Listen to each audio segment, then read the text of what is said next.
This episode is brought to you by Resy and American Express. Resy is a digital platform that connects restaurants to restaurant lovers by elevating dining experiences, providing original industry content, and helping to fill some of the country's most exciting dining rooms. Because restaurants have always been more than just places to eat.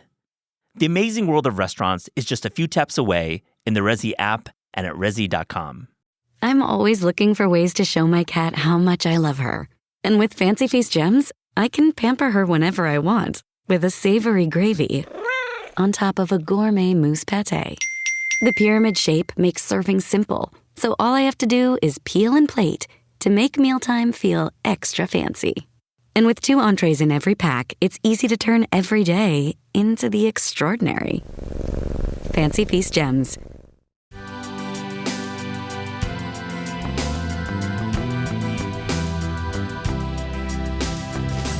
I was just so obsessed and so passionate about putting Cambodian food out there that I just did my best without knowing the proper structure of running a business. And I just thought if I love something so much that I could just make it work out regardless of what it takes. This is Taste. I'm your host, Matt Rodbard. Nite was born in a refugee camp after her parents escaped war-torn Cambodia. Her family eventually moved to California, where she grew up listening to her father's Khmer rock and roll music and learned to cook traditional Cambodian dishes from her mother. Inspired by trips to Cambodia to learn about her heritage, Nite dedicated herself to bringing the flavors of Cambodian food back to the Bay Area. She opened her first restaurant, Numbai, in Oakland in 2018, and now runs Lunette in San Francisco's Ferry Building. On this episode, we talk about Nite's amazing journey and her terrific new cookbook, My Cambodia. It's one of our favorite books in this busy fall season, and we hear some great stories from the road. Also on the show, we have a really fun conversation with best-selling romance author Sarah McLean. We talk about Rhode Island foods and what makes a great food scene in romance writing. What a fun talk. I hope you enjoy this episode. Nite, welcome to This Is Taste. How are you? I'm doing great. Thank you. Thanks for having me. I'm such a huge fan. I appreciate that, as am I. I got to go to Nyumbai when you were operating it pretty early with some 10-speed folks, and really just following your career has been such a joy. I'm a huge fan of yours. Your book will get all into that, and really it's such an accomplishment, blending documentary photography, your personal story, incredible illustration, the design. It truly is remarkable. Wow, thank you so much. Well, I love in the introduction, you write about visiting Cambodia and having this moment, and I'm just going to quote it. You reflect, you write, "This is so good, so fucking good." Take us back to that time when you were visiting Cambodia, before you were a professional chef, before you were recognized by many awards committees for your work. What was that moment like? Oh my gosh, yes. I mean, even now when I would go back to Cambodia, I would still say the same thing. The food there is just so fucking good. But during this visit, going around and eating the familiar food that I grew up eating and discovering new ones were the ultimate pleasures when I was in Cambodia. There was the various food stalls in the market could be so overwhelming because I wanted to eat everything, and the sight and the smell of the charred meat and stock and everything was just too much. There are the noodle stalls and the chicken and the rice shop. Eating sweet snacks while heading to the next stall to eat some more was just such a delight. The food was just bright, fresh, light, full of colors and textures. And the people who were making the food are what made the experience so joyful. Well, let's talk a little bit about your story, just for our listeners who aren't familiar with your work. You were born in Cambodia, but you moved to Stockton, California very early. Talk about the journey you and your parents made, and then immigrating to California. Yeah, so my parents fled Cambodia during the Khmer Rouge genocide back in 1978. So they fled on foot, walked across the border to Thailand, where I was born actually in the refugee camp. Kaodong in Thailand. So we settled there for about a couple years, lived in the refugee camp, and then our family was finally sponsored by a church group to go to Texas. So my mom decided to leave Texas, although we only lived there for about 2 months because everything was just so new and bizarre to her. She had mentioned like the stray cats on the street that weirded her out, and there was food that was eaten out of a can that was just so unfamiliar Wow. to her. And she had heard that there was a big Cambodian community already in Stockton, California. And so our family made that journey to Stockton around 1984. And so we have lived there ever since. And Stockton was very much like Cambodia because the weather was humid, it was hot, and it was like the perfect weather to also have a garden. And that was something that my mom did. The having a garden brought so much joy to her because it felt like home. And it was familiar. There was already people who she met in Stockton that she knew from the refugee camp. So there was a community already that had already formed. What are your memories of these community meals in Stockton? And it's an incredible story too. You know, this immigration to America and finding that community right away. Food must have been important when gathering and catching up on news and just having a social moment. What's it like in the kitchen there? Yeah, so food was definitely like the one thing that bind everyone together. Growing up, my mom would essentially transform like our one bedroom apartment living room into a saloon. It became a gambling house. And so a lot of Cambodians would come and gather at my mom's house and played card games like through like the wee hours in the morning because that was just one way of having community, but also it was just to have time go by and people were actually gambling for money as well. Mm. So that was Yeah. another way. Must have been a vibe. I uh, mean, what do you remember? What are your memories of the gambling part? oh my gosh, it was such a vibe. There was like the bright fluorescent lighting, and I can hear it kind of make this flickering noise trying to go to bed in the middle of the night. And then there's, some would bring their kids with them. And so there was babies crying. But the most memorable part was the food that actually comes by, like during the card games. There was a papaya lady that essentially ripped out the seats in her van and transformed the back of like the part of the van into like papaya salad bar. Mm. And so she would make papaya salad for the people who would come by to play cards. And there was also the fried chicken lady who would store her fried chicken in paper bags. It would go around and sell fried chicken out of the paper bags, served with ketchup and white rice. So that was just an example of just how food really brought us together. And in Stockton, there was a park there's still a park called Angel Cruz. And that's where like there's this underground like economy that went down where people would just set up food stalls and sold food. I could find like, Cambodian beef skewers and papaya salad and Cambodian like sausages just like sold out in the park. And then growing up, I remembered it was maybe 5 to 6 families. And now there's at least like a handful of Cambodian immigrants and Vietnamese and Laos immigrants that would sell food at Andrew Cruz Park. So it was definitely a special place to grow up for sure. It was chaotic, weird, but I wouldn't have it any other way. No, it really informed your life and having these snacks served and having this fried chicken lady serving this cuisine, during these moments of not food, like gambling. I mean, it's cool to see how it integrates into the culture. And I mean, did you pick up some ideas for your future restaurants while being at your home at the gambling salons? At that point, I didn't know that I think it was just like around me, like being around just food entrepreneur, but doing things their own way. I think it did later on in my life and inspired me or had an influence on me for sure.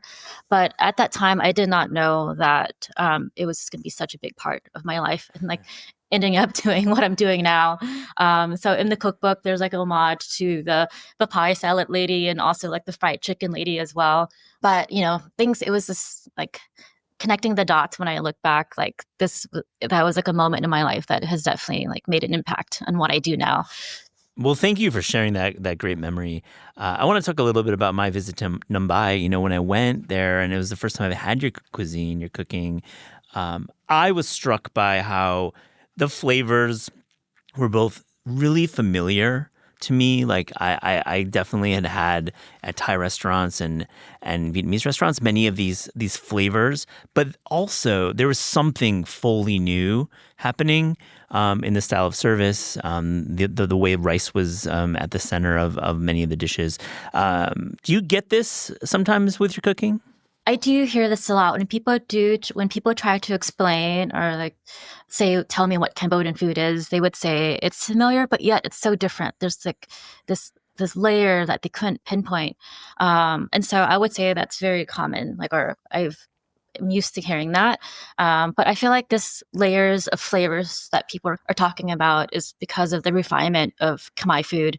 And the cuisine is actually very ancient. The art of like balancing something that's not too sweet, not too salty, not too spicy leads to the layers of flavors. And also the way I cook, because growing up eating Cambodian food, I developed a palate to understand and also a way to achieve this balance of flavors without overdoing it in terms of like umami, sweet, bitter, spicy. But also when you have gryung, which is our mirepoix, and brahok, everything will taste delicious. Today's episode of This Is Taste is brought to you by Grow Therapy. Have you ever tried to Google therapist near me and ended up more anxious than when you started? Now, I did this once and landed on some guy in Brooklyn Heights who wanted to charge me $900 for a session. Now, I get that brownstone living is expensive, and those weekly visits to Lavara, those can add up. But come on, man, $900? Grow Therapy makes it way less overwhelming and way more affordable. Whether it's your first time in therapy or your 50th, Grow makes it easier to find a therapist who fits your needs. They connect you with thousands of independent, licensed therapists across the U.S., offering both virtual and in-person sessions, nights and weekends. It's that easy. And you can search by what matters, like insurance, specialty, or availability, and get started in as little as 2 days. And if something comes up, you can cancel up to 24 hours in advance at no cost. There are no subscriptions, no long-term commitments. You just pay per session. Grow helps you find therapy on your own time. Whatever challenges you're facing, Grow Therapy is here to help. Sessions average about $21 with insurance, and some pay as little as $0, depending on their plan. Visit growtherapy.com/taste today to get started. That's growtherapy.com/taste. Availability and coverage vary by state and insurance plan. This episode is brought to you by LifeLock. It's Cybersecurity Awareness Month, and LifeLock has tips to protect your identity. Use strong passwords, set up multi-factor authentication, report phishing, and update the software on your devices. And for comprehensive identity protection, let LifeLock alert you to suspicious uses of your personal information. LifeLock also fixes identity theft, guaranteed or your money back. Stay smart, safe, and protected with a 30-day free trial at LifeLock.com/podcast. Terms apply. The family that vacations together stays together. At least that was the plan. Except now the dastardly desk clerk is saying he can't confirm your connecting rooms. Wait, what? That's right, ma'am. You have rooms 201 and 709. No, we cannot be 5 floors away from our kids. The doors have double locks. They'll be fine. When you want connecting rooms confirmed before you arrive, it matters where you stay. Welcome to Hilton. I see your connecting rooms are already confirmed. Hilton. For this day. Well, we'll get into the mirepoix. I love the way you write about it in the book, and it's foundational to the cooking in Cambodia. Before I get to that, I just want to talk about the book as a whole. Why was there such an urgency to write this book? So there's an urgency because so much was lost during the war, and that includes recipes that were traditionally passed down orally. About 20% of the population of Cambodia died during the Khmer Rouge regime. So with this, our culture diminished as well. With this book, I wanted to compile recipes that were taught to me by elders that I learned while I was in Cambodia, and also from my mom's memories. Memories fade, and I wanted to make sure the recipes are preserved for the next generation. Absolutely. I thank you for that and having that focus and taking the time. I mean, so many years that went into this book. I think, for those of us who maybe are unfamiliar with Cambodian cuisine, this is the one book you need to buy. It really is. It's true. It's really thorough. I'm so super impressed. Let's return to the Holy Trinity of Khmer cooking. You write so beautifully about it, and I think it's super important to our listeners to hear these foundational elements and this really foundational component to the cooking. Yes. So to know about Khmer food or Khmer cuisine, you have to understand Kurung and Prahok. I'll talk about Kurung first, which is our mirepoix. I mean, you have the Holy Trinity, like Surfito and other cultures, but we have Kurung. Kurung basically translates to ingredients, but it's more than ingredients. It's a blend of lemongrass, shallots, turmeric, galanga, lime leaf. Now, mind you, like every Cambodian family has their own Kriung recipe, so this is mine. But essentially, you cut all the ingredients to small pieces, and then you would use a mortar and pesto and create a paste from it, and you would end up with this aromatic, paste that you could use to make soups, stir fry. It's very versatile, but that's one of the foundation in Cambodian cooking. And second is brahok. And if you're familiar with anchovies, or if you love anchovy, then you'll love brahok because it's prepared the same way, using like a salt cured method, just like anchovy. But that is what gives Cambodian food its depth and its richness in umami. So when you combine Kurung and Prahok together, you get that layer of flavors that it's familiar, but yet it's different. And then I believe that comes from Kurung and Prahok. And that's the holy duo, but when you add coconut milk, it becomes the Holy Trinity. And so those three together, I would say you would find in like traditional Cambodian dishes. My lips are smacking right now in the best way possible. I'm just craving this marriage of ingredients. I'm picturing it, but I haven't had so much Cambodian cuisine in my life, and you did such a nice job of explaining why it's so unique.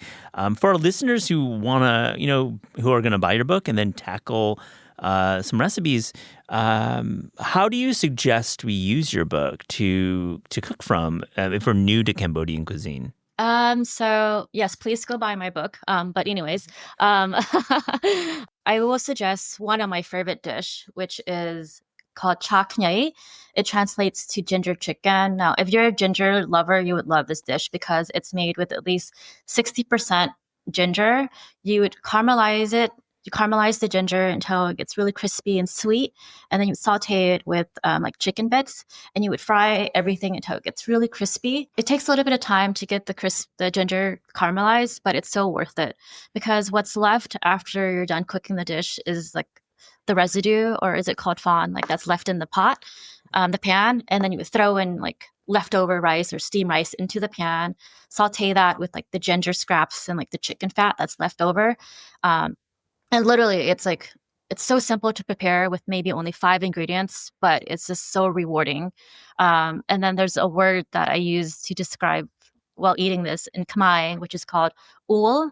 Ul is basically something that you would only use to describe in an event where you eat something so fast that you're choking because you just can't stop eating. So been there in my life. In Korea, I've been there where I was so excited I definitely almost died at the table.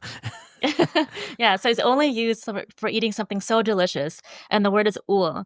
So it's really easy to make. But again, going back to like what defines Cambodian cooking is krung, and I would also recommend making krung first, because you can make a big batch and freeze it and use it for other recipes in the cookbook.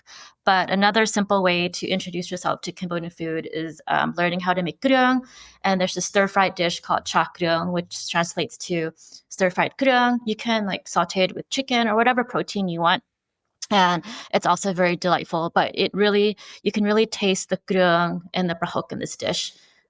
Really well said. I think it's an important point. Like you can make this ahead of time in a batch and make your curang very in a large batch, freeze it, have it available, and then of course follow the recipes. And so you don't have to do it every time. Really, really smart stuff. This book is so beautiful. Let's talk about your visits to Cambodia.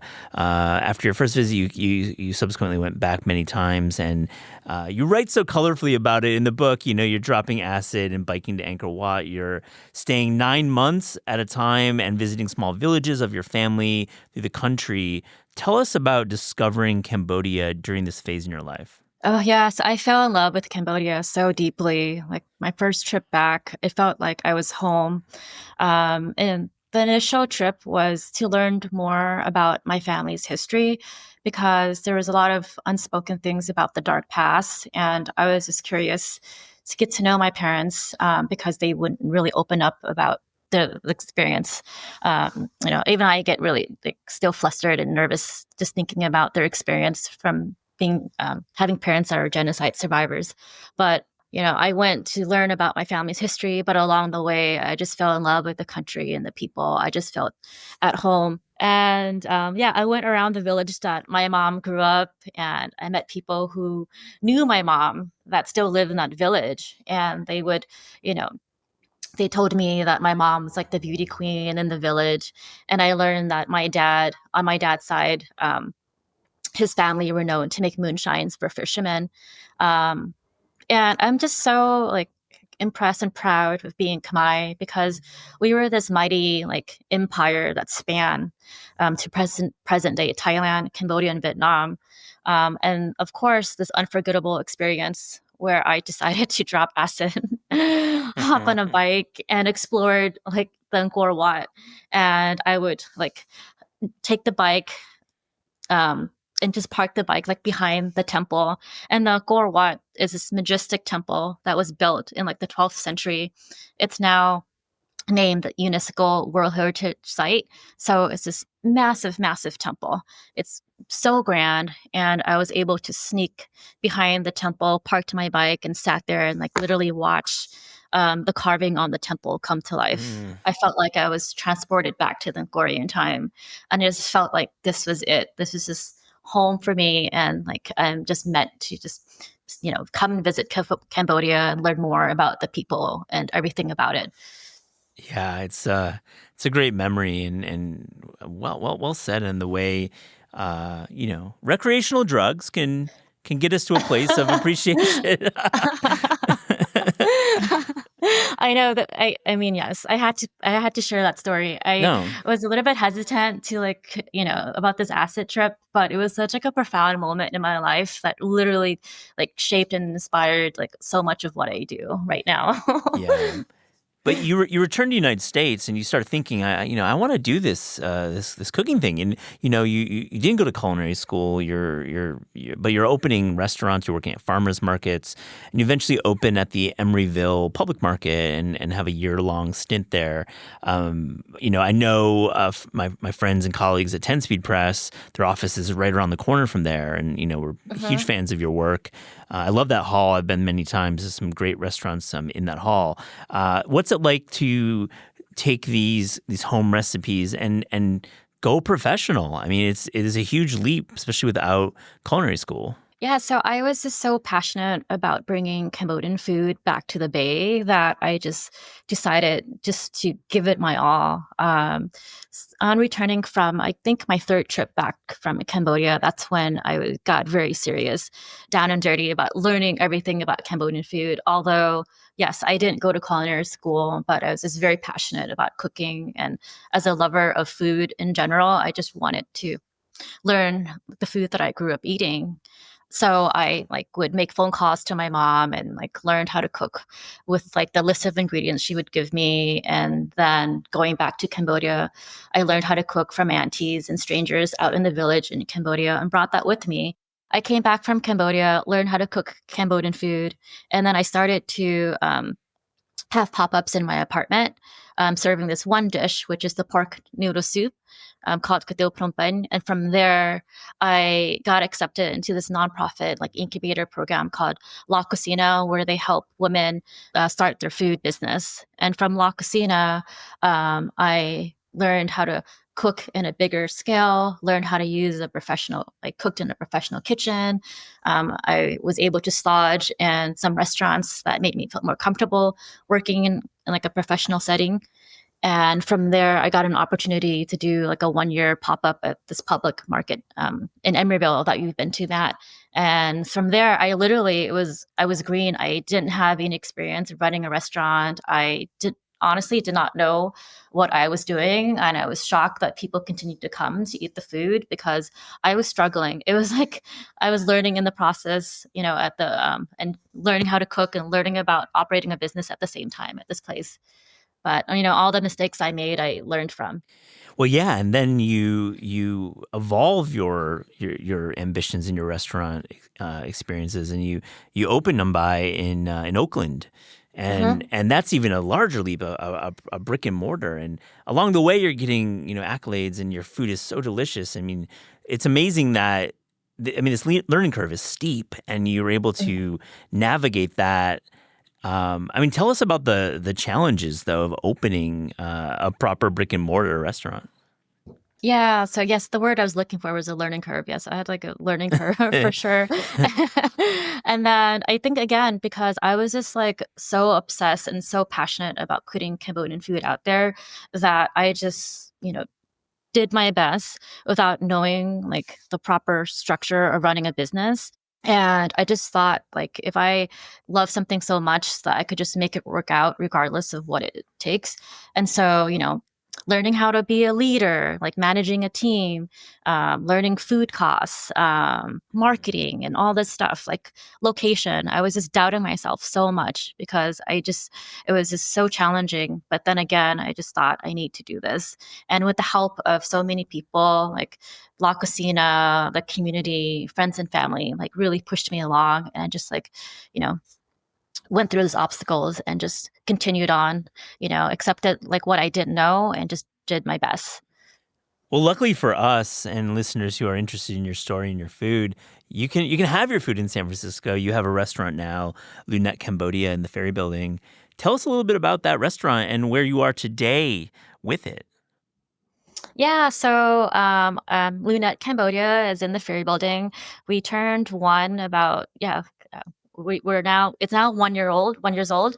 And if you go to Lunette Cambodia, it feels like you're eating at the Central Market in the capital of Cambodia, in Phnom Penh. It's like all the hustle and bustle with like the people walking around, but there you could like slurp bowls of pork noodle soup, watch the wok station because it's an open kitchen. You can order like stir-fried noodles, and chak ryung is also on the menu, but it's a one-plate meal situation. It's a great place to go and try Cambodian food, but it's also quick and delicious. And it's such a vibe because there's like Cambodian rock and roll music. There's like great people watching. And if you're on the go, it's like you're in and you're out. I love that you brought up the music. I got to see this great play Cambodian rock band a few years ago in New York, and it's toured a bit.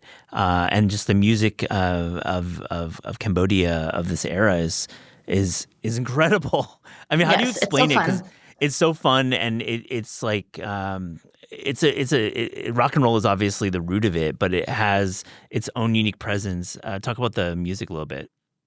Yeah, so in the 50s and 60s, leading up to the 70s, it was the golden era of Cambodia where like the art scene was thriving. And then there was like this renaissance of musician that just wrote such badass Cambodian rock and roll music that was inspired by American rock bands, the Beatles.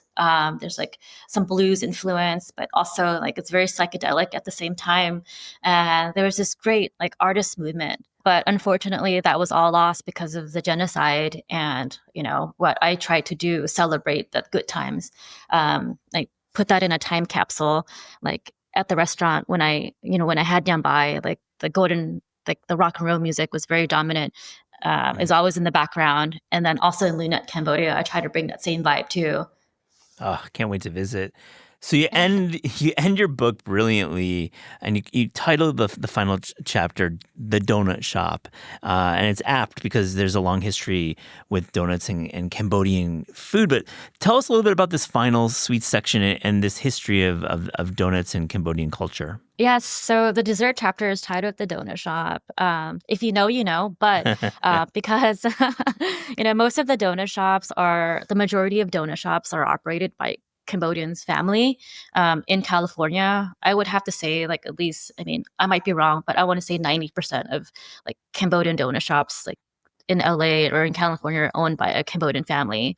And some signs to look for is if you see like an altar in the back with like a Buddha statue or like a portrait of the Angkor Wat, it's definitely owned by a Cambodian family. But if you really want to test it, you walk into a donut shop and say "Susday," which is hello. And then they'll give you like a really big smile and then some free donuts. But to me, the donut shop represents like our survival story, how resilient the people are, and like it's a place where Cambodians can come and bond. And it's a place, and it shows how the Cambodian people can turn the bitter past into something so sweet. Yeah, it's really smart, and the recipes are great too. I mean, it's kind of misleading because it's not like a chapter about donuts. I mean, there's all sorts of other recipes. What's a dessert recipe that you're really proud of? There's this dessert called nom kroj, which translate to orange dessert in a way because it's covered in sesame seeds and the texture is very much like an orange skin. But it's like a crowd favorite at Luna at Yambai, which is a fried mochi ball stuffed with palm sugar and then covered in sesame seed. Beautiful. I love it. I would have many of those if presented with the opportunity. It's addicting. Yeah. Oh yeah. Mochi and sweets. Oh my gosh, please. This is Taste With, guests about the discerning taste. So to close this interview, here's a little rapid fire. Fast and Furious taste check. Are you ready? Let's go. The best fruit.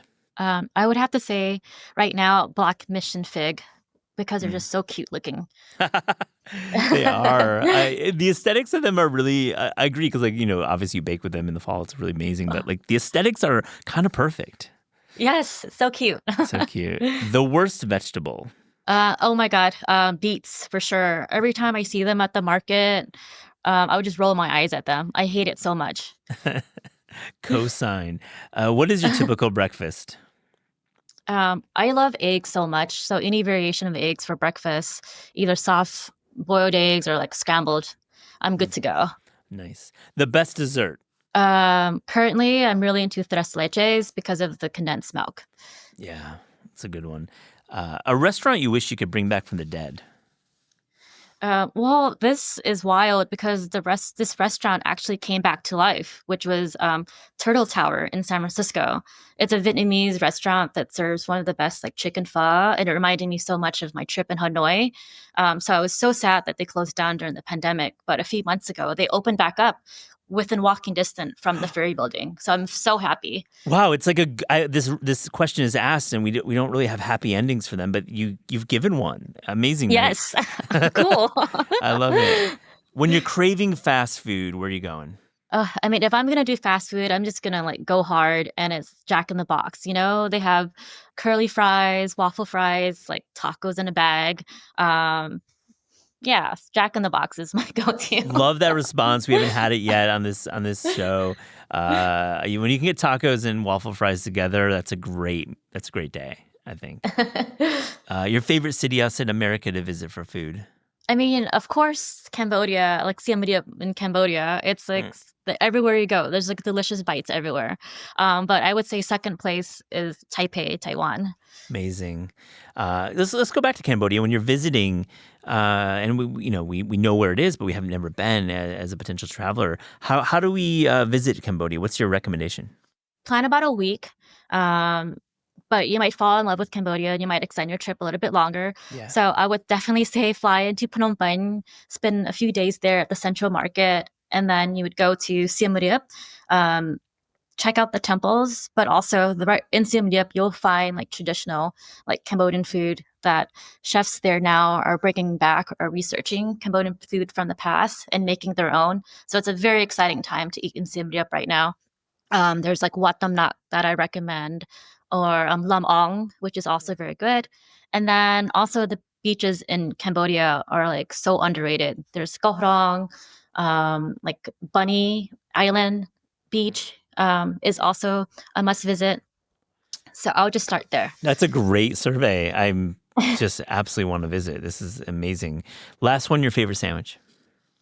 Oh gosh, this was a hard one, but I always go back to peanut butter and jelly sandwich. Great response. How do you do it? What's the build for you? I usually anything from Sabah jam. Sabah jam is locally made here in the city. Any of our jams with like a creamy peanut butter on milk bread or like just plain old wheat bread is like the way to go for me. Mm-hmm. Without the crust, actually. Oh, a little bit at the end. Okay, no crust there. Yes. Cut the crusts off. You don't need them. Nite Yun, thank you so much for joining This Is Taste. Oh, thank you for having me. That was fun.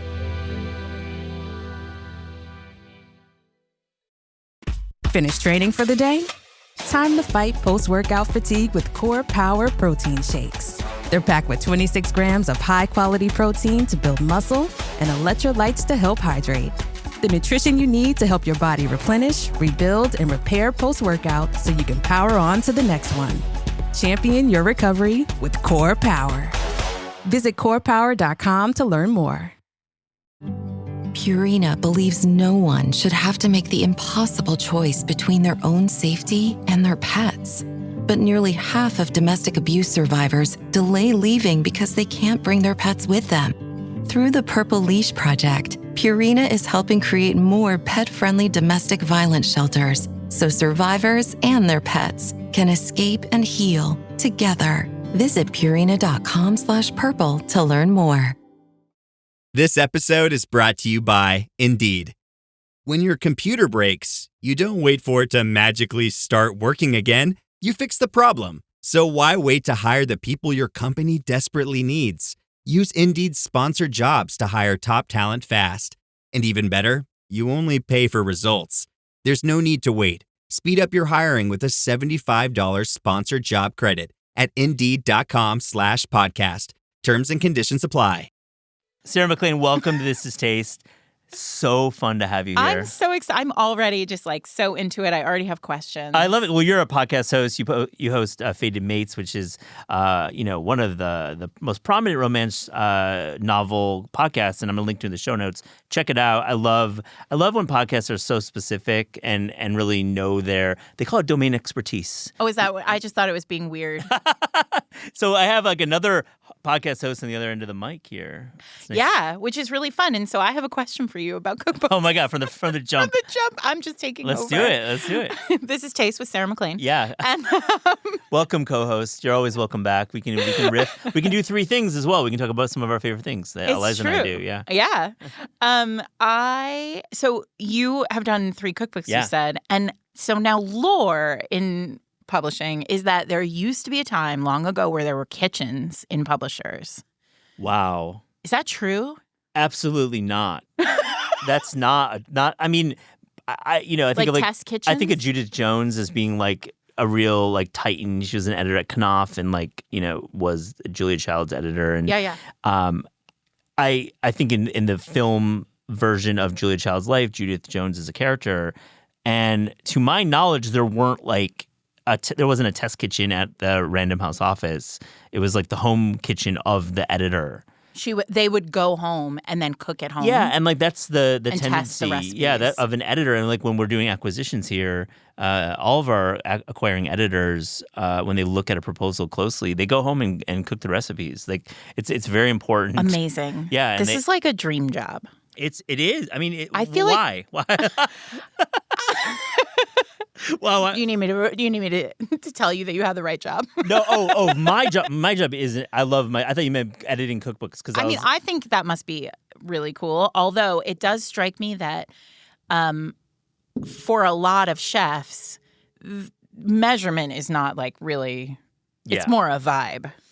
Well, for chefs to adapt a fully scaled restaurant recipe to the home kitchen is a task. Yeah. Some are really great at it and learn. Some hire people to do that. Right. Like a to, writer. watch. I think like in their kitchens they have these like laminated manuals basically with a gram scale measurement, and like many of them are very precise. But when you get them into the home kitchen, it's like a shit show, frankly. Right. I think the acquiring job is really difficult. I want to give them like full respect. It's very cool to work with food and work with food culture and around that. Mm-hmm. But it's still like in book publishing, your friends on the editorial side and the marketing side, we be working here. Yeah. And I'm not thinking you imply that it's an easy job. But no. Yeah. In fact, I imagine it's very difficult. Like, yeah. I mean, I know how difficult it is to write it. I know how hard my editor works to wrestle, let's say, my words into a legitimate book.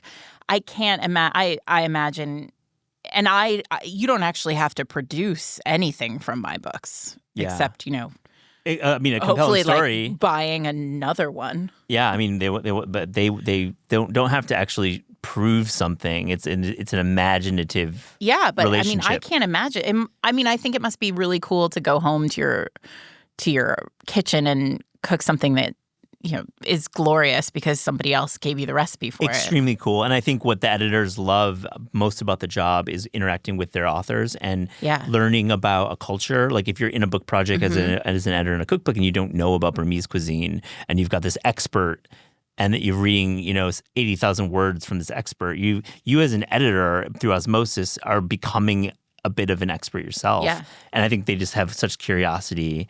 And I imagine they also have to be like deeply decent people because the editorial process on that as like, I think there's something wrong with this recipe is, I imagine, delicate sometimes. I think like this is a great conversation to kick off. And then I'm gonna talk to you because we have a lot to cover because I love everything about your 20-book career, your podcast, and romance as a genre is very cool. I think that the key to a great relationship between a cookbook editor and the author is having a great trust in both ways. But I think the acquiring editor needs to trust their author that what they're saying is what they need to say. And like, yes, there's a copy editor and there's a line editor and there's multiple passes that will go through the recipes. But if I can paper edit a recipe really well now. So I don't even have to go to my kitchen and I can like go through a recipe because I write recipes. That's so great. So I know like there's like common mistakes. There's like some real like copy editing things. Like, obviously like ingredients and directions. Teaspoon to tablespoon, right? Yeah, stuff like that. And like, I think by the time you've done a few books, it becomes second nature.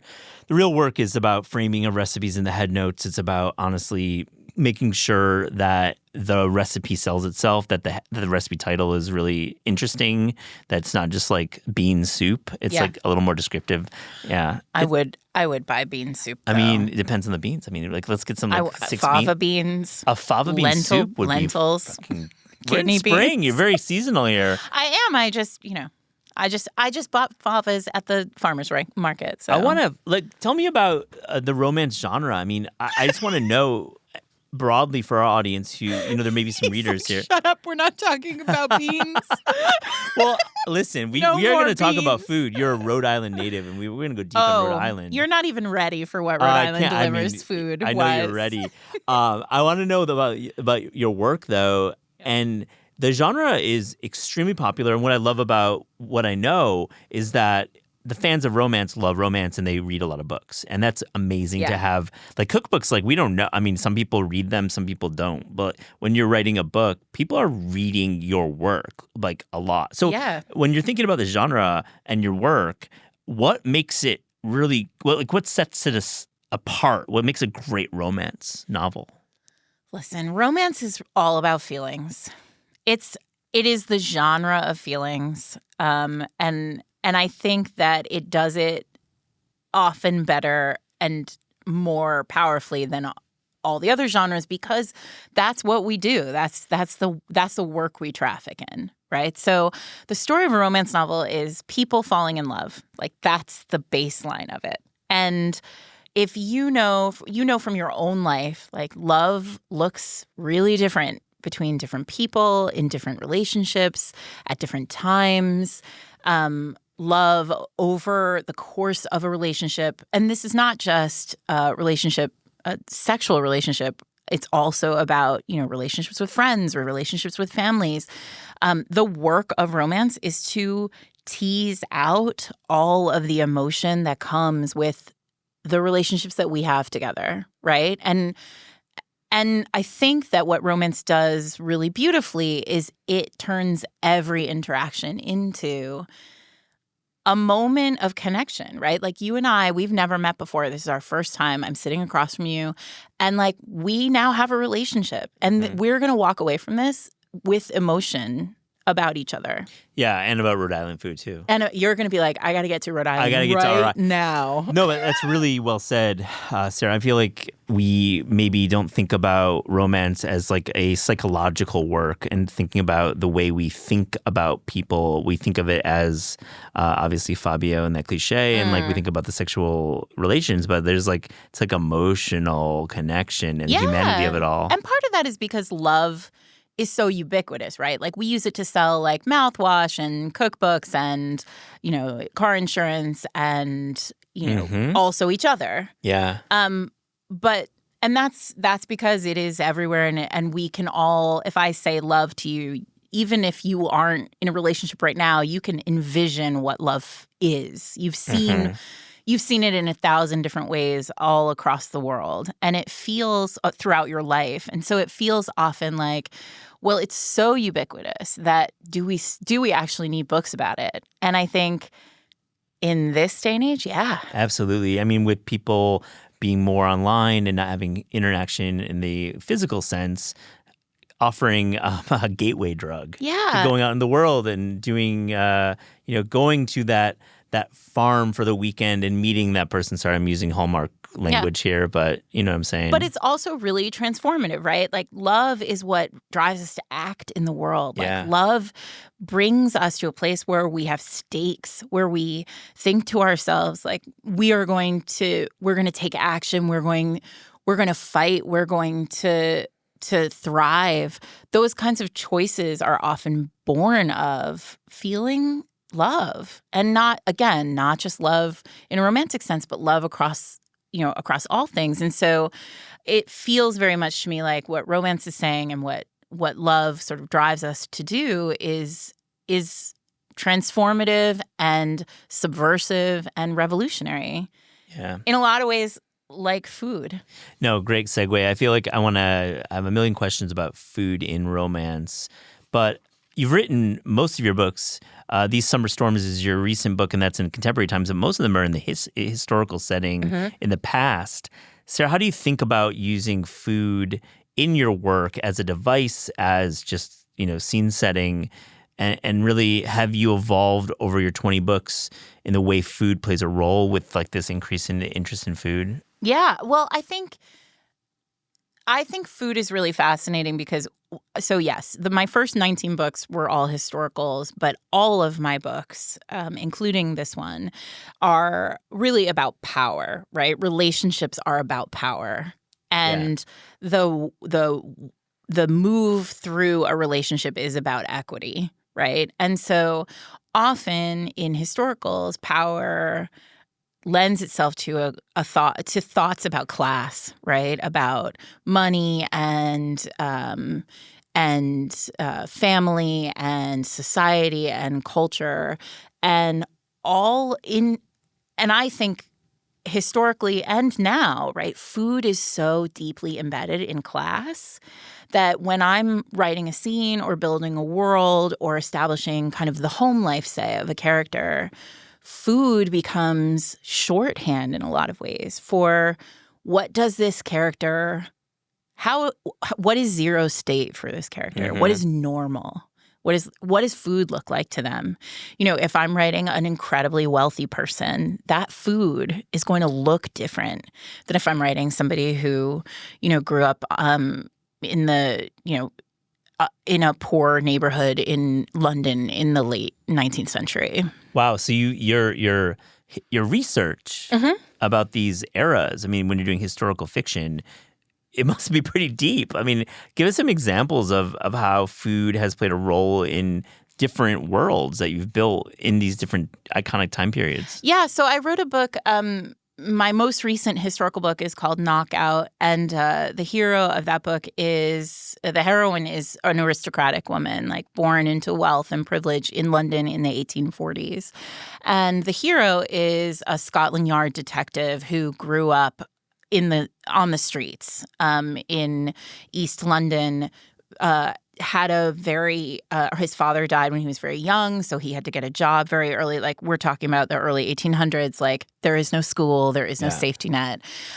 Luckily, he had a mother who cared very much for him. You know, he had a home life. And one of my favorite scenes in that book is this very wealthy, kind of moneyed woman who comes from just rarefied air, right? And when we're talking about England, we're talking about like class looks real different in England than it does in America. So does like the air quality. I can't imagine. Like, I think about London in the 1890s. Oh yeah, gross. Yeah, not great. No, not a great time for like lung health. Air this thick as like soup, and people literally. This is a fun fact that's not about food, but in the early 1800s in London, the soot hung so heavy, like the air was so polluted that people would actually fall into the river. Because they couldn't see. They would just walk right. They would walk right off the edge and fall into the river and die. The River Thames has like a massive tide. Like, that was it. If you fell in, no one was saving you. Wow. Anyway, back to food. You must have had a good death. Listen, I could talk about yeah. Good deaths. Yeah, that's a different podcast. Good historical fiction deaths. Oh. But one of my favorite scenes is in this book. They sort of end up in his childhood home. His mother is there. It's in a flat, sort of walk-up flat in East London. And the heroine walks into the room and she can smell like lamb stew hanging in a pot over fire, right? Which feels really primitive in a lot of ways. And like there's like fresh bread that was made that morning by his mother. And like the family is seated on like benches around a table and like they tear the bread open and they, are eating out of these bowls, these like chipped bowls, this like hearty, warm stew. And that might be the only cooked meal that they've had that day, right? Like full meal. But it feels, the table, they have to move furniture out of the way to like sit, to make space for food. And for me, it feels like mealtime is so indicative of what a character is, right? Yeah. Like, my new book is about a very, very, very wealthy, privileged New England family, right? And their meals are much more precise. Like, there's a scene where there are canapes, and like every canapé is like perfectly. There's no tearing bread. There's no hearty stew. No. Everything is lean and spare because it's all decadent, right? I mean, Jodi Picoult writes, this twisty Succession meets Clue novel is deliciously impossible to put down. I mean, I'm getting Succession vibes from what you're saying. It's set on an island off of Rhode Island. I mean, is there quiet luxury happening in these characters? Yeah, I mean, it's not quiet. It's just luxurious. Yeah. I mean, the premise of this book is there's a billionaire tech, and their father. It's a dysfunctional family. Yeah. Their billionaire father, who basically invented the cell phone, dies in like a freak billionaire accident. Mm-hmm. And all the children are summoned home in the week after his death to their private island, the family's private island, and he's left them an inheritance game. So the question is, who will inherit the billions? Oh, it's actually a game, a competition. They each have a task that they have to complete. That's fun. Give me a food scene. Give me something, the way that you wrote food into this Succession-like narrative. Well, interestingly, so the main character of this book is an exiled daughter. She hasn't been home for 5 years. We don't know why, but it's clear that she's been pushed out of the family by the father. And she comes home and she goes into the family pantry. Like, it's morning, and she goes into the pantry to get to get coffee beans, right? She goes to, her father was obsessed with Dunkin' Donuts, Oh, New funny. England. Yeah, totally. And so she goes in to get coffee beans in the pantry, and in there she has this moment. And this is a woman who has convinced herself over 5 years that like she does not need this man. Her father has never been good to her, and like she certainly like she shouldn't be grieving him. Yeah. And she walks into this pantry and she sees like a bag of red licorice and like a jar of like hard pretzels, like Rhode Island hard pretzels, and this Dunkin' Donuts bag. And it's like the scars of this man, like the things that he cared about. And it's food. Of course it's food, right? Because I grew up this way. Like my relationship with my father was like a lot about food. I'm sure we'll talk about that. Yeah. But so it's not a scene where they eat, but it's a scene where food evokes, and it's the first moment where she has a kind thought about him. Oh, where wow. She thinks like, I miss him. Wow. Even though there's like these scars that are clearly there. And it's because she can remember like reaching into that pretzel tin, you know? I mean, she remembers going to the farm stand on the farm coast of Rhode Island to buy a particular kind of tomato sauce from like a farmer's market. I have to say, black licorice is absolutely psychotic. like psychotic. I mean, why does this food exist? People either love it or hate it. I agree with you. I think it's really weird. It's a weird. I mean, I like anise. I like bitter. I like fennel. I like pastis flavors. Yeah. So I'm not against the flavor, but industrial black licorice is like the worst version of it. And it usually comes in like it's like big chunks of it. It's so much of it. It's not a Twizzler. It's not like elegant. Red licorice Twizzlers. Listen, I mean, that's my Twizzlers are elegant. I ride with that. Well, let's stick with Rhode Island because I really want to know. First off, I've never really spent time there. I know it's a lovely place to visit. You're shaking your head, but I'm just going to say no. It is a lovely place. You're doing the I know. shaking I shook of my head. head because it's who goes to Rhode Island? Nobody. It's tiny. It's a small place. But Taylor Swift and no one else. Wait, Taylor Swift goes there? Taylor Swift has the country house there. Yeah. Oh wow, I didn't know that. Wow, that's a good fun fact. I mean, is there a pizza style in Rhode Island? Oh yeah. Have you done your research? No, I haven't because I wanted to talk to an expert. Okay. So in Rhode Island, we have what's called red strips. Oh, right on. Tell me about it's on my list. Everyone, I made a list on the subway this morning coming into the studio of all the weird Rhode Island food I could talk to you about. I'm so excited. Just off the top of my head, and it is extensive. We're going to go over that list but let's just stick with pizza. Let's stick with, yes. Just to start, but then we're going to go into the red list. strip, which is basically focaccia and tomato sauce. Okay. There's no cheese. Austere, wow. And it's maybe a 8 to 10 inch long rectangle. It's like 8 by, say, 3. Yeah. And they're in like every bakery. So cool. And they're kind of gross. I mean, like focaccia on the industrial side can be extremely weird and gross. I mean, what I will say is I'm sure, you know what it is? It's the red sauce of it all. Like, listen, Rhode Island is deep and it is inspired by, there is a lot of for a tiny little state, there's so many different cultures that just smash together. Yeah. And one of the things we are best known for is the mob. Yeah. Like it's a breeding ground for ourselves. Yeah. I mean, basically everyone's in the mob. It's fine. Yeah. And so the red sauce of it all is there, and basically a pizza strip or a red strip. With this kind of industrial sauce that's been baked into the top of it. Yeah, I mean, I'm sure at some point it was like Nona's sauce. Yeah, but no, but at the industrial level. I mean, so already people are going to send me letters. Well, let's get more letters because let's go to that list because I think the prompt was weird foods from Rhode Island. Let's just go down the list. Yeah. So your producer Clayton said somebody once told me about milkshakes from Rhode Island, and this is the thing that really I married a Californian, and he is very confused by New England altogether. Right. Because if you know anything, where are you from, Matt? I'm from West Michigan. Okay. Which has its own. So you also have, yes, well, there are things in West Michigan also. I mean, there are things. What is the thing? Wow. Thank you for turning back on the mic. This is good podcast, hosting to host. I mean, briefly, we agricultural center. There's a great apple community there. Apple growing, grapes as well. But I think for West Michigan, we're known for Bell's beer. Okay. So we have a really good craft beer scene. So Okay. that's what I would say. All right. Yeah, we don't have that in Rhode Island. No, there's no beer.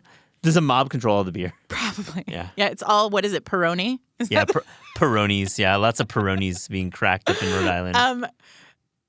No. So if you are a New Englander, the New Englanders out there will appreciate this, or if you know anything about New England, you know that we are a group of, 6 states. I'm making that up. Feels that way. Feels like 6. Yeah. 6 states, and every single state is just so proud of being different than everywhere else, but you can drive through all 6 states in about 3 hours, a circle.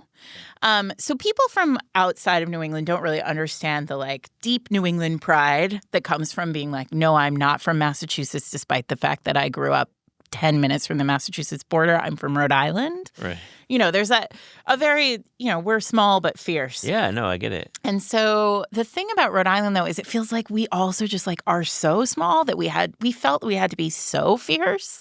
And we're very extra there. So we don't call milkshakes. We call them cabinets. What the fuck? That's crazy. Cabinets? Cabinets, like the furniture. Yeah, right. And I did make this list on the subway, and I did not look this up. So let's just go off. This is off your point of view. No, this is well, I mean, the cabinet thing is fact. Yeah, yeah. But as I understand it, or at some point somebody told me that this was because at some point the refrigerated, the ice or something was kept inside. Makes sense, yeah. A cabinet. Yeah. And so they would call these this particular kind of shake, Fully makes sense. A weird kind of roundabout way to get to the name, but it makes sense. Yeah, so you'd be get me a cabinet, right? So but what's interesting about Rhode Island is we also are the home state and the inventor of coffee syrup / coffee milk. Yeah, coffee milk. So you can get a coffee cabinet in Rhode Island, and you can't get that anywhere else. No, that's an us thing. Sarah, can I ask you to break into a little bit of Rhode Island accent? Because clearly your podcasting voice has broken accent. Well, we haven't gotten to lobster. Okay, let's go there. All right. Chowder, lobster, we'll get there. Yeah. So you get a coffee cabinet, and then you can get a hot wiener all the way. Okay. Which is our hot dog. But it's a New York, so they're called New York, what are they called? New York hot wieners? But you can only get them in Rhode Island. Pause. I had to do the internet thing right there. There's been 6 of them, and I've been fighting it back. But anyways, the New York hot wiener. It's a New York. It's not style. It's New York hot wiener, and the wiener. Wiener. There you go. A New York hot wiener, and you get them all the way. And these are made. They are not beef. They are made with veal and pork. Okay. And spice. This comes from Portuguese influence. Yeah, there's a big Portuguese community in Rhode Island. And they're covered in raw onions, not pickled or cooked. They're just fucking onions. Yeah, the Sorry, white can onion. I swear on the sure Penguin can. Random Fucking House? onions, yeah. Just onions. Yeah. And some kind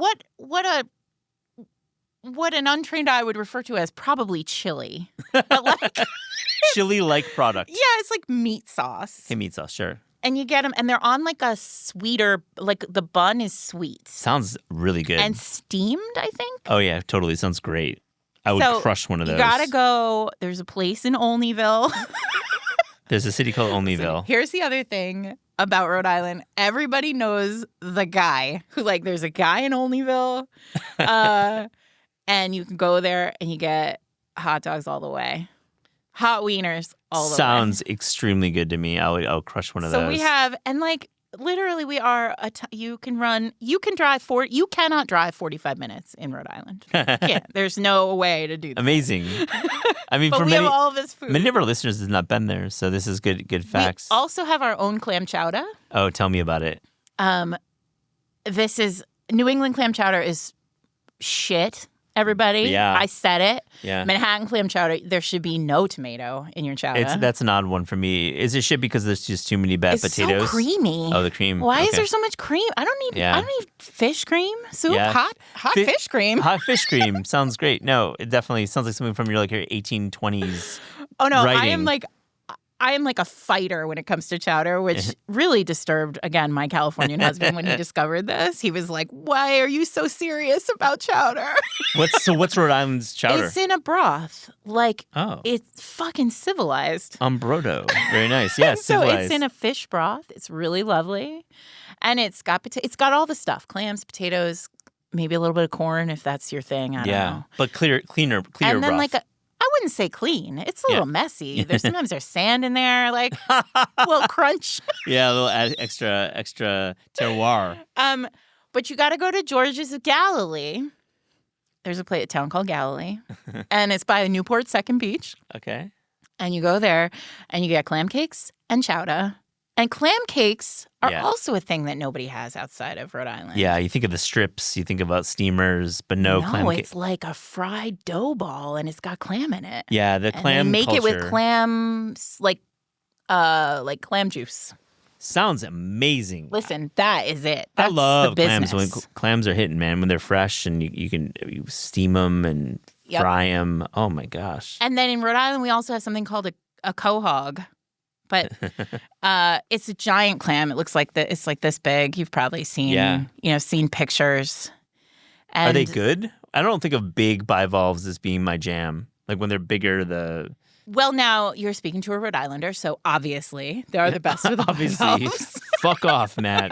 The giant bivalves work. But what I would Bivalves. say is no, not on their own. I wouldn't seam one open and I wouldn't cut one open and eat it raw like an oyster. Okay. I would say that no. What you do is you cut them open, you pull out the thing, Yeah. the animal. Yeah, the animal. And then you mix it with breadcrumbs and a little bit of sausage and some hot sauce. And then you put it back into the shell and bake it. Yeah, definitely. And you get a stuffy. A stuffy. That sounds incredible. Listen. Yeah. Rhode Island knows the business. This is amazing foodways. I mean, listen, I know you're having fun here, but this is some good stuff here. Where's my Rhode Island cookbook? I mean, I haven't seen one across my desk. There's got to be one. Yeah. You're still looking at the list. I know. There's so much Let's do to one talk more. about. All right. Do you want to do beverage or do you want to do dessert? Let's do both. Beverage and dessert. I can't not. Okay. So in Rhode Island, we talked about coffee milk, but we also have something called Dell's lemonade. Oh, cool. And Dell's is it comes from the Italian ice world. And what they do is they take a whole lemon and they grind it up and then mix it with shaved ice and syrup. And you get it. It's like the greatest snowball you've ever had because it's just pure lemon in there. Yeah. And there are bits of lemon rind.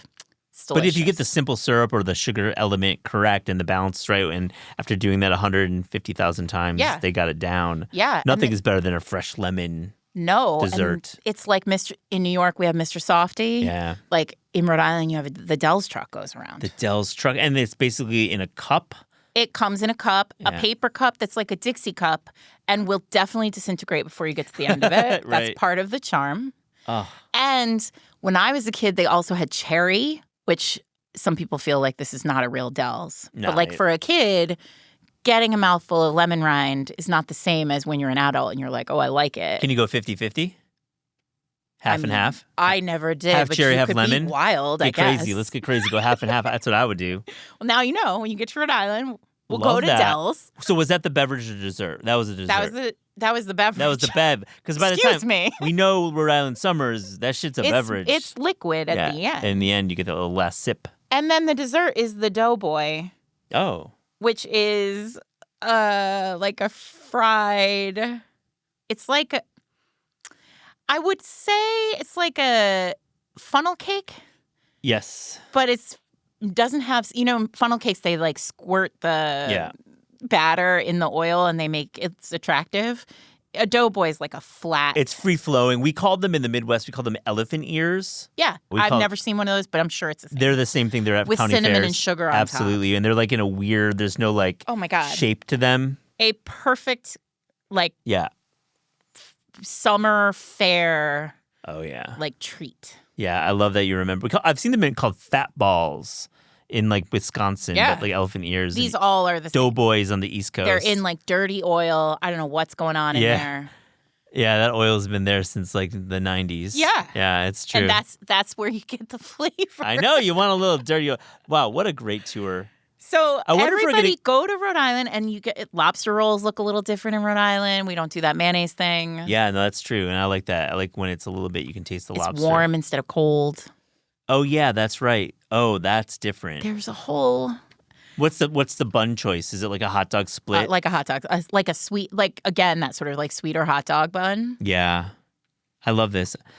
I mean, it's clear that you've done your research and you mean by living there? By living there, but like you're curious by living there. Yeah. But you look you're a curious person. People probably from Rhode Island don't think about food in that way. But when you're thinking about your writing, and tell me, how do you research your characters? It could be for food or in general, because I think when you're talking about historical, you really got to get those details right, and there's like definitely pressure on you to do that. Yeah. I think you're right. You have to be an innately curious person, I think, to be a writer. Yeah. I don't know that it's any different for historical than it is for contemporary writers, but for me, it feels, I mean, I really love the world. And, I think most novelists can spend a day literally anywhere and come up with a way that experience or that relationship or those feelings, get packed into a book. Research for me in the historicals is very much about like going to the places. Like the great thing is I write in London largely, I write in New York, but I write about you London. write in, that's the location. Yeah, you've done I a lot of largely write about the early 1800s in London, and the cool thing about London is it's still all there. Yeah, so I can literally stand on the cobblestone street in the neighborhood I'm writing in and think like, well, how would this look? What would this be like? You make a lot of friends with librarians, and you read a lot of books. The cool thing is when you get to be this far into your career, I also have a lot of friends who are doing cool stuff. Yeah. My dear friend Joanna Shoup writes Gilded Age New York City, and we'll share information. I'll be walking down the street in New York and I'll see something and go, oh, Joanna, you should put this in a book, and similar experiences, we all share with each other. So the community of writing historicals is really great. You guys share notes. But I'm also just a person who asks a lot of questions. Yep. I love that. That's what writing's about. And it's reporting. honestly how you should be in the world, I think. I think if we all asked more questions, we'd be in a much better place. Fully agree. What's your take on Downton Abbey? I wish they smash more. I know. Frankly. No, it's a good call. It's such a great show, though. I feel Edith, her romance was like really, really late in the series. I know. Speaking of the quote unquote smashing, it seems like the show could have been a little. That's an industry term. That's what they call it in the trade. In the trade, it's called that. My podcast co-host, Jen Prokop, is a middle school English teacher. And she says all the time that, like, one of the first lessons she teaches her kids in the 6th grade when she has a new class of students is, like, animals always mean something in text, right? And I would say food always means something in media. So, like, I mean, obviously, we're talking to a bunch of people who are really into food, so you probably all do this anyway. But if you don't, I would urge you to, like, think about food when you see it on screen. Like, we just finished Severance. Did you watch Severance? Yeah, sure. So there's this moment. Food in Severance is so fascinating because it's reward, but it's never like nobody gets a cake. They get like a melon party. Yeah. Like, what does it mean to get cantaloupe? It's so great because it switches the value structure of that any world, and it creates a like a new dimension where melon cake is being valued as if it would like a champagne toast. Yeah, and there's a retirement party in Severance where they like somebody has sculpted a character's head out of watermelon. Yeah. And you're like, what does it mean that like then they're cutting in there's something whenever we put food on the page or on the screen or in audio, like think about what that means. Like I'm watching, my daughter's 11 and we've just introduced her to the Oceans movies. Oh, cool. And like Soderbergh is great, right? But the Oceans 11, Rusty, Brad Pitt's character, is always eating. Yeah. In every single scene, he is always eating. And he's the only, there's no food anywhere else. It's just Rusty always eating. Yeah. And it's always like already in his mouth. Like there's no, and so my daughter sort of noticed this, like, why is he always eating? And I was like, I don't know why might he always be eating? And like, I think there are just some really interesting, we don't put food on the table just because they have to eat. Yeah. And if we are writing a scene where they are eating, what they are eating is important. Fully agree. And I think you spot it right away. If you listen to the show, you care about food. So when they get the details wrong or they don't care about it and it's throwaway. Yeah. I mean, what does it mean? Like food is nourishment. So like what you are eating, what they choose to be eating or how they are eating is like character development. And I think in like Korea, like K-dramas do such a great job with that. Oh, tell me about that. They just have like really, obviously food is really important to Korean culture and it's at the center of life there. And, you know, the way that food is at the center of these plot lines, like in Attorney Woo, and like there's like a restaurant subplot there. And like just the fact that food is used for power structure and like the way that it's presented on screen it's beautiful in some ways. It shows class, as you said early on, very important. Different foods in Korea mean different class things. Like there's meat, if it's a humble noodle dish, it means different things. There's a famous clip from a K-drama called the Kimchi Slap. And I highly recommend you and any listener, if you're here, if you're rolling with us this far, just Google the Kimchi Slap. It's incredible that at a pivotal moment, a character is slapped with a whole head of kimchi, and it's amazing. Oh my gosh. It's an amazing moment in K-drama food history. Fully agree that food is really important in details. I have to close and ask you this question. It's a horrible question, but I'm going to ask you it. What is the sexiest food? Not kimchi. I mean, kimchi can be quite sexy, but not kimchi. Not when you're getting slapped with a whole one. The sexiest food, you know, I think most food can be made sexy. Yeah. I think it's more about, food is about experience, right? You could have the best meal of your life, but like you had it with a person you don't like or a place in a place you didn't care for and you wouldn't even remember it, right? So for me, it feels like sexy is a state of mind. Into it. You dodged the question effectively. It's a terrible question. Sarah McLean, thank you so much for joining This Is Taste. Thanks so much for having me.